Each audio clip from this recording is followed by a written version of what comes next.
మీరు 3, 12, 21, 30వ తేదీల్లో పుట్టారా? చెక్ చేసుకోండి. ఇది దేవతల గురువు అధిపతి 3కి. తెలివికి, నిజాయితీకి, మంచితనానికి ఈ 3 సిరీస్ చక్కటి ఉదాహరణ. చాలా తెలివైన వాళ్ళు ఒక్కసారి చెప్తే బుర్రలో ఎక్కించుకోగలరు. సో ఎక్కువ మంది 3, 12, 21, 30లు గురువులుగా, టీచర్స్గా, మాస్టర్స్గా చాలా బాగా రాణిస్తారు. గెలుపోటముల్ని సమానంగా స్వీకరిస్తారు. గెలుపు వస్తే పొంగిపోరు, ఓటమి వస్తే కుంగిపోరు, మాట మీద ఉంటారు. సో ఈ తేదీలో పుట్టిన అమ్మాయి అయితే ఆ అమ్మాయి సలహాలు తీసుకున్న తండ్రి కానీ, భర్త కానీ చాలా బాగుపడతారు.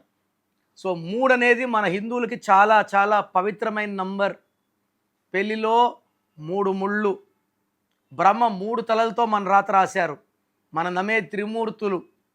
సో పెళ్ళినాక 3 రాత్రులు, చనిపోతే 3 దినాలు, పుడితే 21 డేస్లో నామకరణం.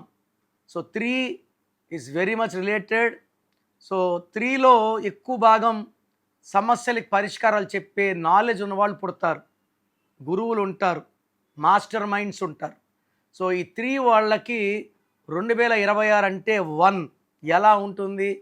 సో 3 సిరీస్ వాళ్ళకి 2026 అద్భుతంగా ఉండబోతూ ఉంది.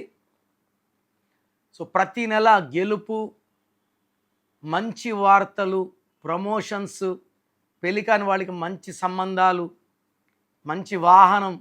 సో అన్నీ మంచి జరిగే సంవత్సరం 3 సిరీస్ వాళ్ళకి 2026. బట్ ఈ 3 సిరీస్లో పుట్టిన వాళ్ళ పేరు 6 అక్షరాల్లో ఉంటే అదృష్టం అంతా దురదృష్టం అయిపోతుంది. ఇది లేకుండా చూసుకోండి. అండ్ పేరులో 6వ నంబర్ లేకుండా చూసుకోండి. టోటల్ కౌంట్ చేసినప్పుడు 15 కానీ, 24 కానీ, 33 కానీ లేకుండా చూసుకోండి. అద్భుతంగా ఉంటుంది. బట్ మీ పేరులో నేను చెప్పే 9 నంబర్స్ లేకపోతే మిమ్మల్ని ఆపే శక్తే లేదు. ఈ రాంగ్ నంబర్స్ మాత్రం మీ పేరులో ఉండకూడదు. 12 నంబర్, 13 నంబర్, 16, 18, 19, 27, 31, 33, 36 ఈ నంబర్లో ఏ నంబర్ ఉన్నా మీ పేరులో కరెక్షన్ అవసరమని అర్థం.